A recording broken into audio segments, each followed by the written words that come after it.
Welcome to the From Foster to Blank podcast, where we're highlighting former foster youth who have discovered their passion in life and creating their own purpose by redefining what success means to them.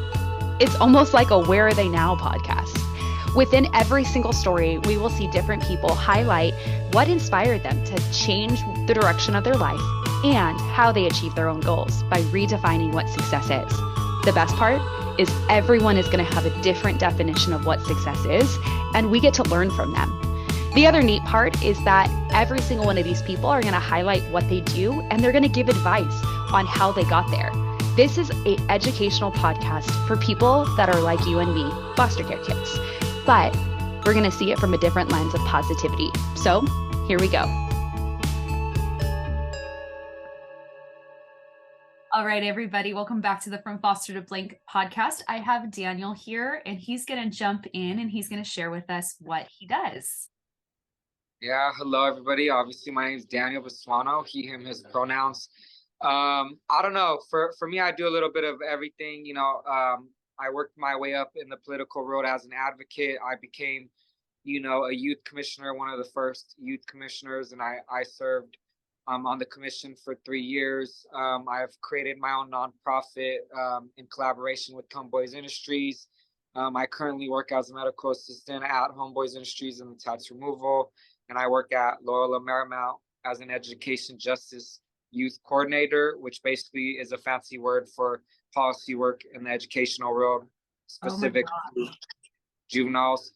I'm an actor. I currently go to acting school. I'm getting my degree in English, and I sit on various boards and commissions. I don't want to keep going because it's going to be a long rant. I love it. That is so good. Okay, let's back up. You said, what was your nonprofit?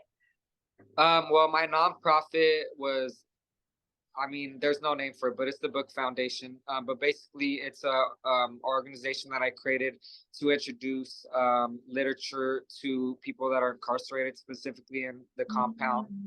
So youth that are spending years. It was brought about because when I was a commissioner, I would go in there and they had a lack of resources. They didn't have, educational, like anything. And the justification was safety or coronavirus. So I started to bring them books, and all the youth in there wanted books that would empower them or teach them financial literacy or how to own a business or how to love themselves. And so I developed, a program from that. And the program is a 12-week program, and it runs all throughout the year. And basically the first 6 weeks of the program, I choose a book of my choice that revolves around, self-empowerment or any of that thing, like Rich Dad, Poor Dad, or whatever book that I land on in that specific moment.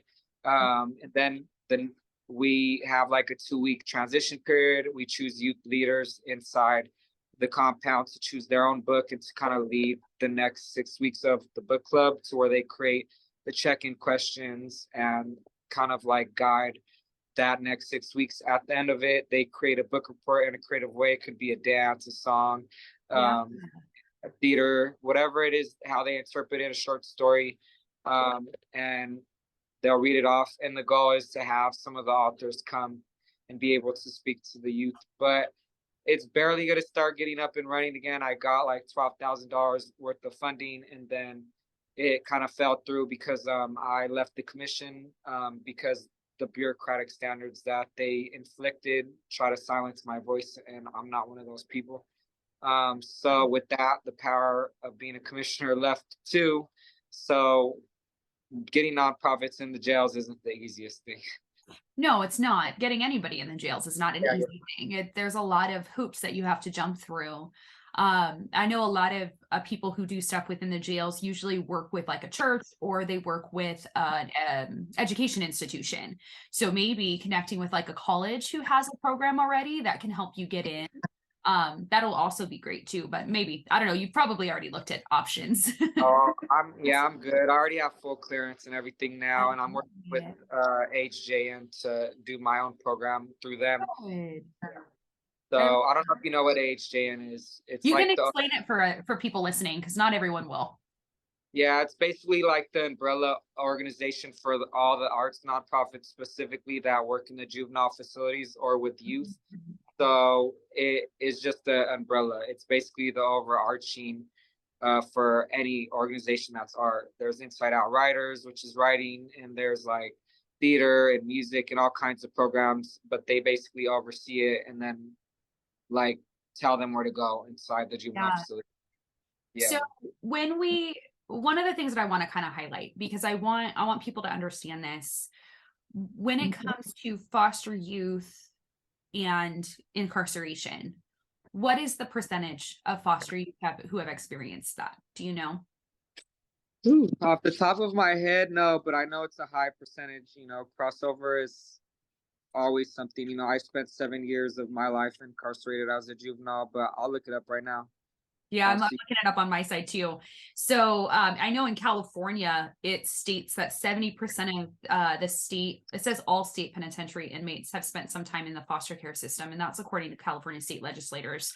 Yeah. But that's a high percentage. I know 90% of foster youth actually experience either imprisonment, or they experience drug use or gang violence or homelessness. And that is a very big kind of just filter system for the foster care, is where we go into that. So if you don't mind sharing, what was the reason behind becoming passionate about getting these materials in, specifically for those who've been incarcerated?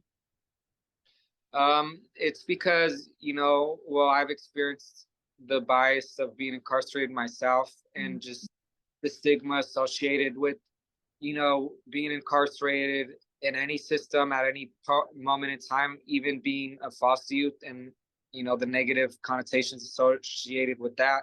Absolutely. But ultimately, because I wanted the chance that I was able to give them at some point. And you're passionate about education in its entirety. So you said you are doing your bachelor's in English. Is that correct? Associates right now. I'm very slow. Yeah. Hey, you're on your way. You're good. And you're an actor. So are you working on anything special right now? Or are you like, tell us a little bit about that. Cause I think there's some people think that you get into acting and either like you don't really act, or like you act too much. Like, I don't know. Well, what is the acting world like? Well, I'm like transitioning, from the advocacy road to the acting road, I guess you could say, but it's been, kind of a slow transition because for me, when I do anything, I want greatness. And in order to be a great actor, I have to know how to tap into my emotions and my traumas. And with that comes healing, but it also comes a lot of pain. So the process for me right now is building my portfolio, learning the ropes, and honing my skills. I'm going to acting school twice a week, and just kind of taking on any opportunities that could help me build my role and also expose me to what it is to act. And just trying to break the stigmas associated with that too, because I'm always put in the gangster roles or the roles that they see me because they stigmatize my look. And just trying to break free and show diversity in myself, that I could play a role. But it's a journey and it's a process, and it's slow. I've done some short films. I've been on some TV shows on Hulu and Netflix, but nothing like huge yet. I'm still building. Pause. That's still huge. I can't say I've ever been on Hulu. That is huge. So let's talk about that. So you were on Hulu. What shows what have you been on? Well, this fall I've been on SWAT, the TV show, and a show that hasn't came out, so I don't even know if I could talk about it yet. Okay, let's not ruin it. But SWAT, okay. There we go. I know that show. Okay, yeah. So yes, in the acting world, there's a lot of stereotyping based off looks. And you said something that you said you have to tap into your emotion, but you don't, like, yes, you have to sometimes use your trauma as like something to relate to your character, but how do you prevent yourself from re-traumatizing yourself by using your emotions? Because that, I don't think a lot of people know how hard that is to come back into being okay after you tap into that as an emotion.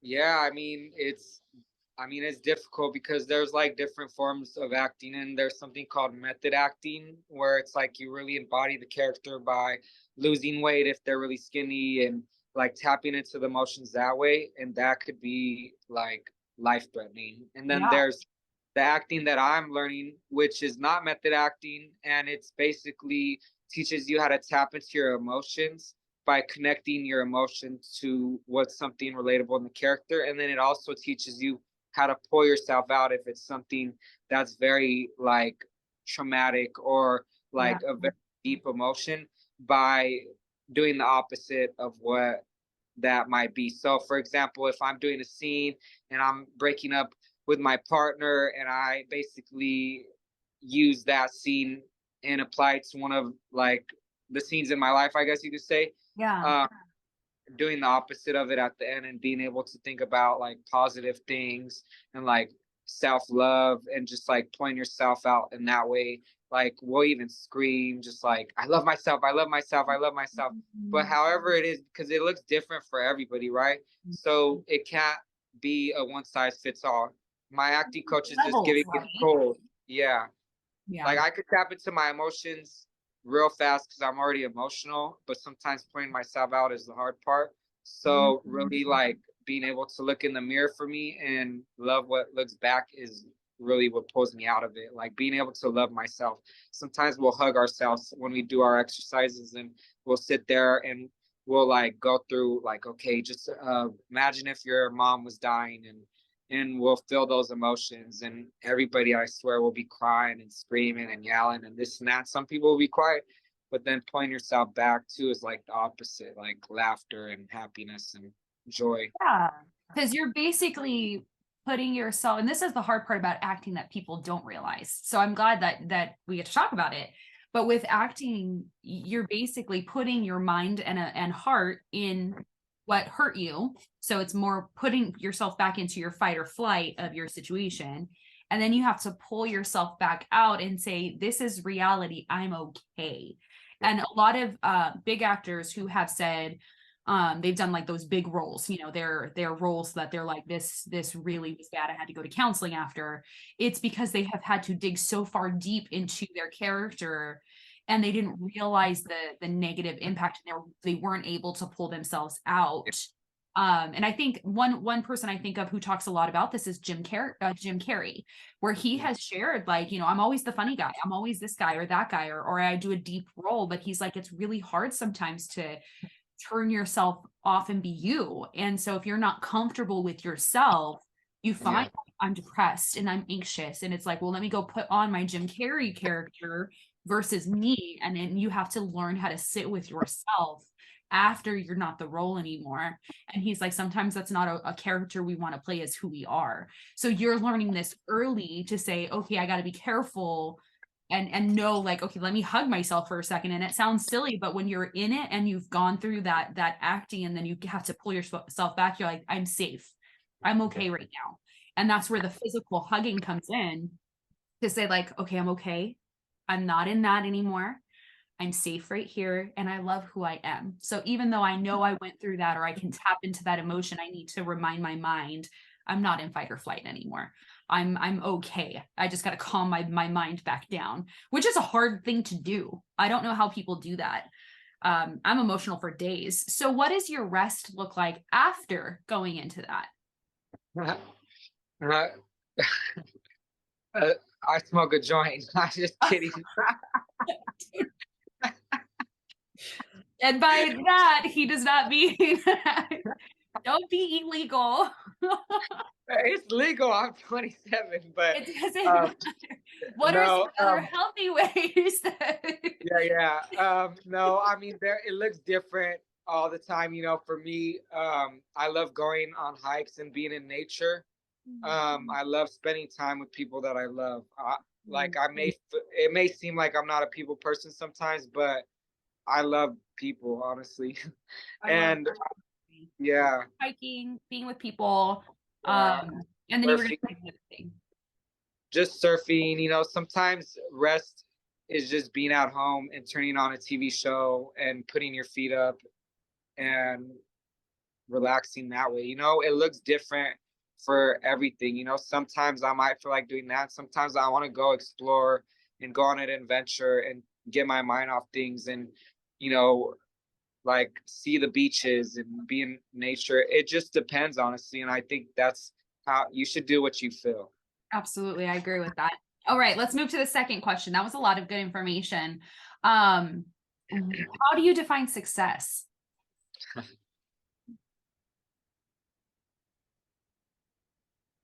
I think success for me is the ability to keep pushing forward no matter how many times you make the same mistake, just to be able to learn from it, to be able to grow and not beat yourself up, you know, to just keep pushing forward and striving for whatever it is you want. I like that. And not beating yourself up. I think that's the most important part, because we could keep pushing ourselves until we're just like, okay, we quit. We're not doing this anymore. But what keeps you going to when, you know, you said you're like, you know, pushing myself despite the mistakes that I make, despite not getting to where I want to go. So what keeps you going when you feel like there's nothing to do that for anymore? I mean, there's always something to do it for. I mean, what keeps me going, honestly, is being able to buy my mom a home, being able to give her the life that I feel she deserves before she dies.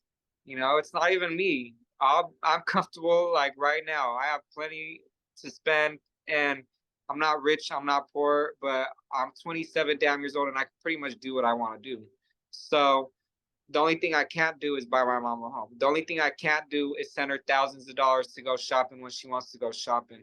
And the same goes for my little sisters. But, you know, I see my mom and she's been through so much pain, you know, just like me. Yeah. And she's been abused by everybody and everything. And I think when I look at her, I just want to give her the life that she deserves. I love that. That's okay. Let's cry. That's so sweet, because normally we don't think of other people. We're just like, oh, what can I do for myself?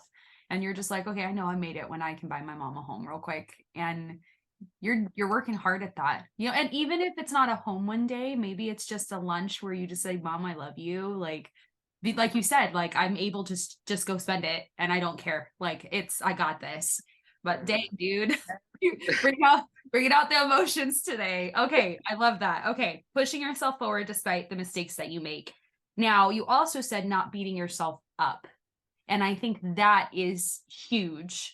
So walk me through a little bit about why would that be considered a success? I don't know, you know, for me, like people that come from experiences like mine, communities like mine, like I feel like it's the trauma response is the easiest way to put it. But when it comes to success or happiness or love or any of the things that might make us feel good, we tend to run away from it. We tend to dumb ourselves down and tell ourselves that we're not worth it. And then time and time again, for so many years, I did that and I sabotaged my success over and over. And I had to start over and over. And I went to jail and started over and over, all because I didn't think that I was worth it. And I beat myself up. And when I didn't show up on time, or I didn't make that meeting, or I didn't do anything of that nature, like I beat myself up and I dug myself into a deeper hole, because then I didn't only miss that meeting, I missed the 7 other meetings after it because I was depressed. Okay, so we're going to unpack this a little bit, because I think this is really, really, really good. You said sometimes because of our trauma, we run away from good things. And because of that, we sabotage ourselves. I don't think people realize that that is a trauma response. Sometimes we feel like we might make excuses. Like I know for myself, going through the foster care system, I was always ready for things to fall apart. I didn't want to hope for the future because I didn't want to be disappointed. But then I sabotaged myself because I was afraid of the good that could come from that, because I was so used to the bad. And I think a lot of us can relate to that, is like, we're used to bad things happening. So good, like if good comes, I can't predict it. So how would you walk yourself through, like when you started to show up again, what did that look like when you went from, like you said, like, okay, I missed the one meeting, now I'm depressed, now I'm missing 7. what was that shift in you that made you start going, I'm not doing this anymore. It's time to change? I mean, it's currently in the shift process right now. You know, and it took me Good. years to get here, but I'm just tired. You know, I'm tired of being depressed. I'm tired of being angry. I'm tired of being sad, and I'm tired of being broke.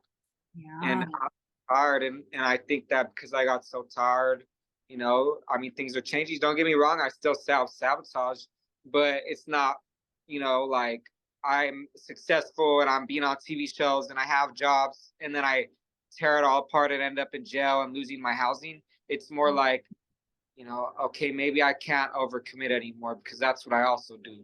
So, what is overcommitment? And I'm not meeting the standards because I'm overcommitted versus self-sabotage. That's what it is now. And right now it's overcommitment because I don't want to self-sabotage. So I think I have to pile stuff on my plate because I've always failed myself before. That's coming back to where you said you want to give your greatness and not just partial goodness. You know, Yeah. you want to give all that you can.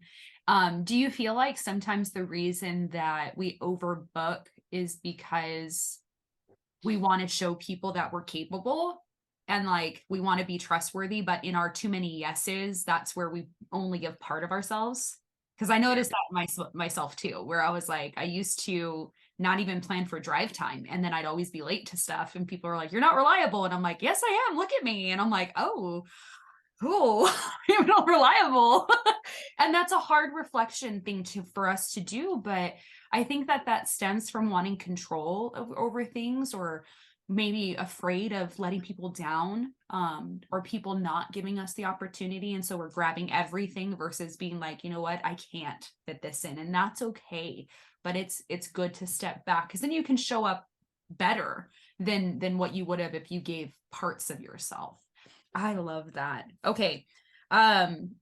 So you were talking about the sabotage. You're like, I still kind of do it, but it's not as bad as what it used to be. How did you recognize when you got that? Like you stopped sabotaging yourself to where you fell all the way down, and now it's just like maybe a step or two. How did you recognize that when? Because that's a huge deal to be able to say that today.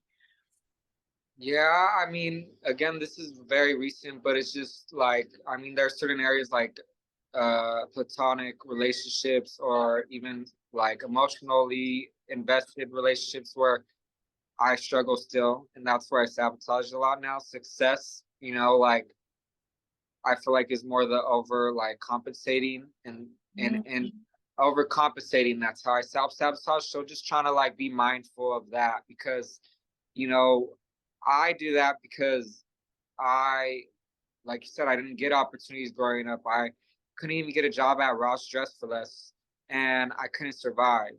So now that I am more than surviving, it's like I can't thrive because I'm still trying to survive.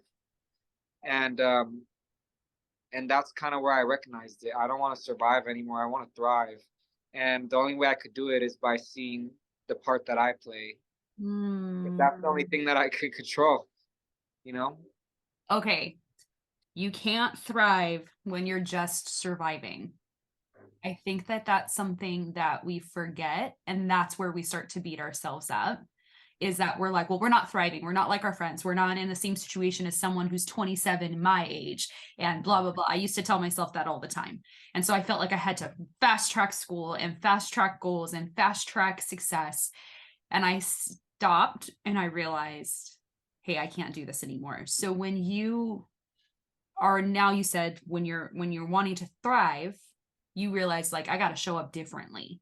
So I don't care if it's recent. This is great that you get to realize this now, because this is a good thing that you're like, okay, I've tasted what it feels like to thrive a little bit.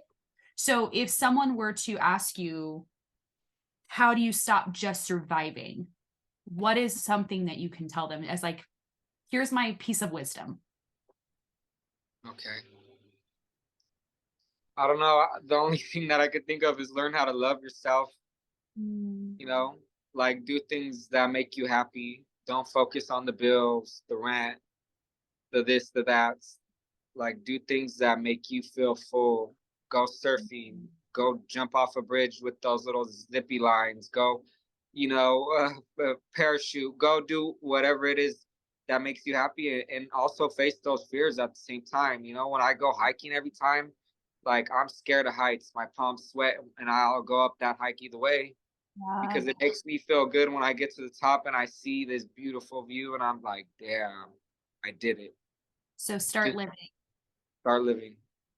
And the only way you can live is by not like focusing on the future or the past, but being present in the now, and like knowing that you're here, you have breath in your body, and there's thousands of people that don't. Millions of people. That's hard though, because I think sometimes, and I know I'm on the opposite side now, but thinking of my 19-year-old self, if I just lived a little bit more, I think I would have not felt a lot of the anxiety that we feel when we're just trying to survive. But when you get to live a little bit, you start to taste things where you're like, oh, I like this. Oh, I don't like that. I don't want to do heights. I mean, I hate heights, but maybe I like something else. But if you don't know what you enjoy, how are you supposed to refill yourself back up? That's so what I see that. That's awesome. Sorry, go ahead. No, like, just explore, be an adventurer, and if you don't like it, don't do it again. That's what I do. I never thought that I liked surfing, and I went out there and I surfed, and it made me feel like so good and free. Yeah. Are you not afraid of sharks? I would. I mean, I am. Like, I don't dangle my feet too much. You're like, nah, I'm good. You can see the big old fish and the stingrays and the this and the that's just swimming underneath you, because once you go a little bit further out to the ocean, it's a little bit clearer, so you could see all the stuff, but they don't bother you. I don't trust you. I've seen the movies. I know. Shark attacks all the time. I'm terrified of the ocean, and I don't know why. I love this. Okay, so if someone wanted to do what you do, if it's advocacy, if it's acting, if it's self-love, what advice would you give them on their, like, if they were looking at these areas to go into? I would say don't be afraid to be yourself and just go get it, because nobody's gonna hand you any opportunity. Nobody's gonna like say, here's the golden ticket. Like, you got to create the golden ticket, and as long as you know you're worth the golden ticket, you'll create it. Okay, go get it, go create it. So we have probably talked to a lot of people who were like, it was handed to me, it dropped in my lap. We don't get that same opportunity. And you said, go get it and go create it, because if you want it, you have to go get it. What would be the first step for something like acting or something like advocacy? Yeah. Well, advocacy, for me is a passion, I guess, project, and it's going to be ongoing for the rest of my life. I just love giving back to my community. I love seeing smiles and freedom and things like that. So if you want to go into advocacy, then you have to be passionate about the work you do, because it is draining. And it is going to make you depressed and angry and sad and all the emotions on the spectrum. So just remember, like, if you're passionate about it, then do it, because advocacy is just speaking up for your community, whatever you think is right. You could be an advocate for anything. And I would just say, if you're passionate, all those dominoes will fall into the place. And community, just building community, being in community, because that's how advocacy works, through community. And then the acting, I would say, again, the same thing. You have to be passionate about what you do. It's not any like one size fits all approach, but I think the one common denominator is don't do anything you ain't passionate about, because you don't want to be stuck working the rest of your life sad and angry. Yeah. Absolutely. What you do, then do it. So within advocacy, you said sometimes you get angry and depressed and frustrated. Can you share a little bit of why that happens? Because I don't think people realize within advocacy why it's not always happy emotions. Well, because you got to figure we're advocating to change a system that oppresses us. So it's already fucked up, excuse my language. It's already messed up. So we're trying to fix what's broken. And in doing that, you're going to see a lot of the broken. And there's a lot, I don't think people realize within a system that's broken, there is a lot of, it's been broken for a long time. And trying to change just one little thing feels like you're fighting an entire army of people, because sometimes people are like, no, you can't change that. It's like, why? It's well, because of, and it's like, this literally can be, we can move this email to this email box and it's not going to break anything. And sometimes people are like, no, that's not. And you're just like, but there's so many good people advocating and fighting with us that we're not alone. So you said, find the community, because that helps get us into it and like keeps us going and reminds us like that's a part of every part of this. And our community speaks volumes. So even with acting, you could apply this as like the people you know is where they're going to get you into doors that you can't get into. But if you don't have the community to tap into, it's just you. And that is a harder battle. We can only, there's a saying that says, if you want to go fast, go alone. If you want to go far, go together. And if we want to go farther and stronger, we have to like link arms and push. But if I want to go fast, I'll just go by myself. But community is for going further, reaching farther, getting bigger change to happen. But in advocacy, it often feels like we're by ourselves. So we have to tap into that community. So what would be one piece of advice on like, how do you recognize a good community? It's that question that's like, oh, that's hard. Yeah, I mean, it's hard, but it's easy, I guess, because ultimately, if you feel comfortable being yourself in that community, then that's the community. I like that a lot. That is all my questions. Is there anything else you would like to share? No, just like, keep pushing forward and learn to love yourself, because once you do, that is the golden ticket. I love that. I'm going to be asking you to share some books and stuff that you liked reading, and we'll put that in the description box. But it was so great getting to talk to you. I'm going to go ahead and stop the recording, but thank you so much for joining us. Yeah, thanks for having me. I appreciate it. We want to take a moment to thank our sponsor, Foster Greatness. We equip foster youth by connecting communities and empowering individuals on their journey. We provide workforce development, master classes, travel abroad experiences, and individual and community support for foster communities. If you're interested in learning more, please visit fostergreatness.co. Thanks for joining us.